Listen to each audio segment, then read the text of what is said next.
Well, so let's rewind. I guess let's tell the full story then.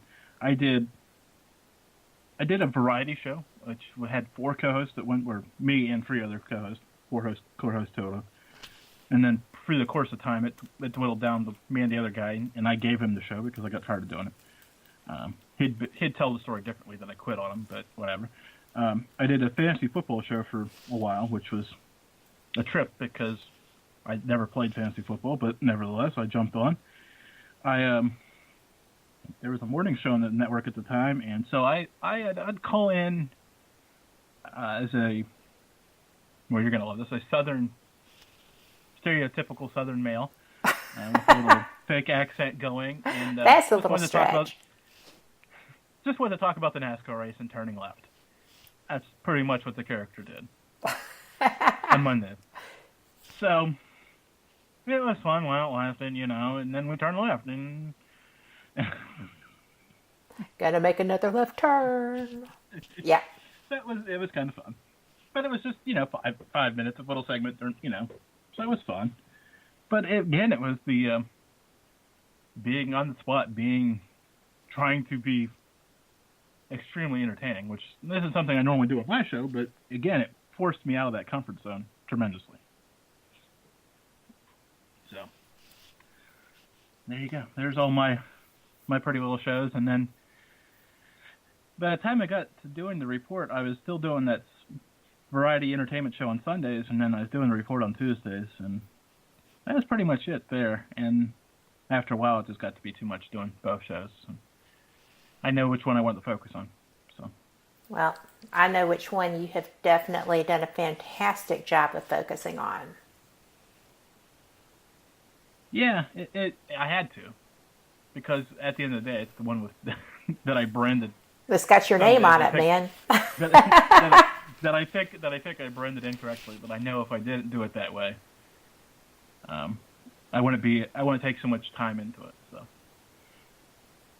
and wow. You want to know where that comes from? I guess I should spill the beans. That comes from, I heard the stories about Art Bell being so mad at George Norrie about where Coast to Coast was headed. Right. And I said, that is never going to happen to me. And I sat there for a moment and I figured out, how is that never going to happen to you? Well, if you make, because you host a show and some, down the road, somebody, blah, blah, blah. Well, I said, well, I got the easy solution. If I call it the Malliard Report, nobody's taking it from me. That's right. Well, I guess maybe my son will eventually if he ever gets into it. Yes. But as a rule, 20-year deep discussion. So,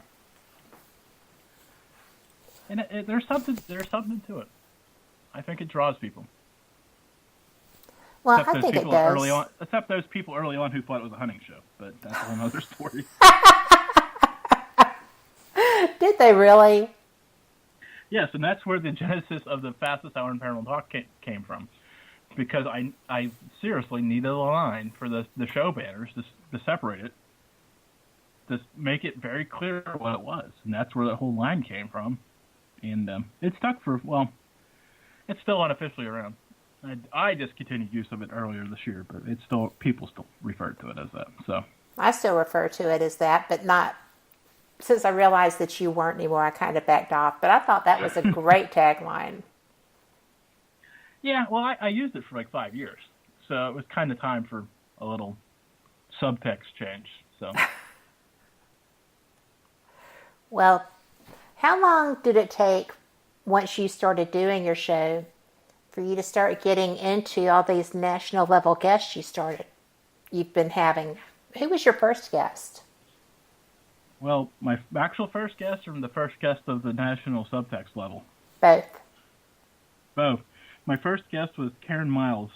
She's married again. I don't know her married name now. The great irony is that she was my former co-host, so we had a unique bond that we didn't know about until we were on the air, and which posed an interesting discussion that we probably shouldn't have had on air, but, well, we had it. And but my first, well, I got to pause because there's a half-level guest that kind of changed my opinion on how the show should go. And that was C.L. Parker. She was a paranormal romance author. Now, being bright-eyed and bushy-tailed, I said, I seen paranormal in the bio, and I heard her on that morning show, and she was telling like a ghost story that she'd heard from somebody. I'm like, perfect. So I said, I told the host I wanted to get her on my show. Meanwhile, I listened to that like 5-minute snip of her telling a ghost story, and didn't catch the rest of the story. You know, that she was writing books with, you know. So I get her on my show, and she is a dominating personality. Loud, not loud, but you know what I'm saying? For me, she kind of took over the show. And took the show places that, well, we should have marked it mature audiences only. And oh my goodness, was she writing about like ghost sex? Well, yeah, kind of, and it's weird, but it was good. Okay, Right. it was fun. It's lighthearted. I'll tell you later why I asked that. I realized in that moment that the word paranormal plays multiple directions. Yes. Not just ghost hunting. Let's talk more ghost hunting. Meanwhile, okay, so let's finish up with CL, because she's been on a couple of times. She actually became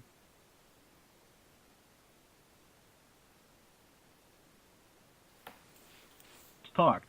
She was self-published, just trying to get. She became what? Because so that cut out. A USA Today best-selling author. Oh, thank you. Wow, that's awesome. And I actually bought one of her books at Target, which was kind of just a trip for me to, because I remember the we talked about it, self-publishing, just trying to get going. Mm-hmm. I understood because I was in the same spot. And then as I seen that it was on, you know, Facebook showed that, yeah, blah, blah, blah, blah, my book's coming on sale at Target, da-da-da-da-da. Probably 2 weeks later, because I don't have a Target close. It's an hour away. But we were at Target, and I said, hey, I'm going to go look at the book section real quick. And there it was, and I'm like, no way. You know, so I bought it because one of those things you just put on the shelf, and every time I look at it, I think, that's a success in some small form that relates to the show. Absolutely. So fast forward a couple months, I'm out trolling again. I like to fish for guests, but at this point, I'm still fishing mostly for paranormal stuff. But one night, up a little late, I said, wonder who's on the New York Times bestseller list. So I Google that, and I just start going down the list. I emailed the top 5 nonfiction authors on the New York Times bestseller list. And number 1 at the time of the email was Jim D. Felice, the author of the co-author of the American Sniper book. Oh, wow. And he sent me an email back that says, I don't understand why you're interested in me. You host this paranormal show, da-da-da-da. And I said, well, Jim, I can talk about more things than paranormal. I said, you've got to, you know. And seriously, it took 14 emails or so. I mean, it was back and forth, and I finally wore him out. I said, well, just, the last email I sent him before he agreed was, if it's not going the way you like, just hang up on me and we'll move on. Seriously, that's how far into this I was. Like, just hang up on me if you don't like it.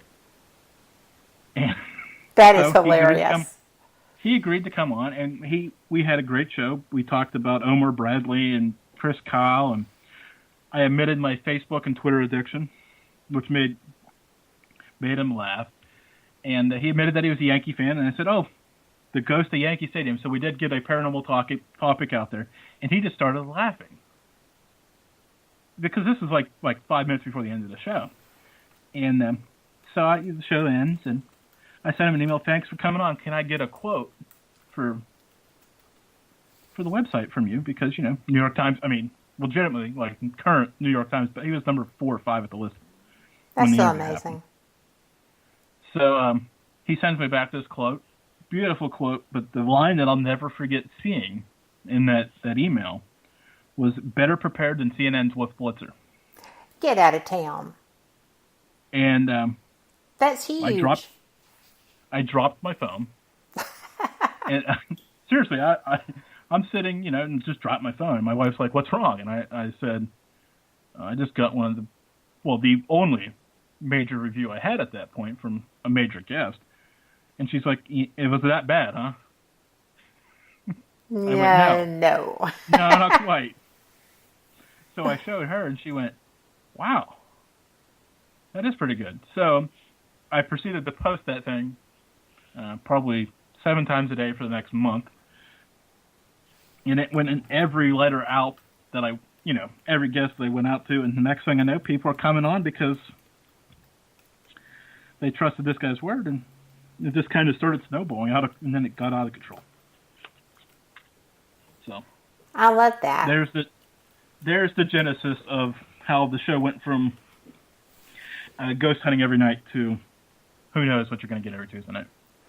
I love that diversity, and I know that the last time I'm aware that you talked to George Norrie, y'all were discussing the diversity of his show where he's moving farther out into various realms. There's a lot of cryptocurrency. There's a lot of not as much conspiracy. He does do some, and I find that interesting. I love that you do too. But, the diversity of topic it keeps people coming because you don't know what you're going to get.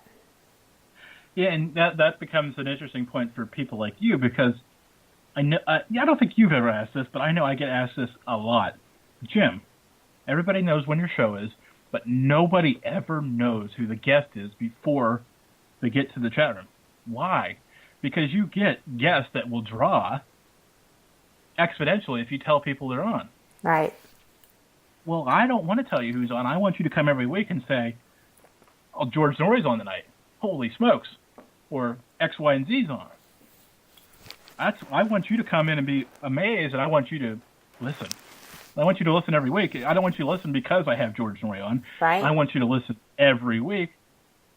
Regardless. Because somebody is going to be there, and they're just going to play it brilliant. Yep. And, when I was posting about this show, I commented about what a great interviewer you are. You really have mastered that art. And it is. It is a skill that you have to develop. How did you actually develop as that, as opposed to just a talk show host that's bringing someone on to, fill an hour and learn a little about them? Well, there's an evolution to that, too, which is, well, let's go through that. When the show first started... Oh, you know what? I'm going to have to cut you off. I'm so sorry. We have to go to break. So stay tuned. When we come back, I will tell you how to be a better interviewer. Absolutely, because I've got my notebook out. And I apologize. I hate to cut you off, but we will be back in about 3 minutes.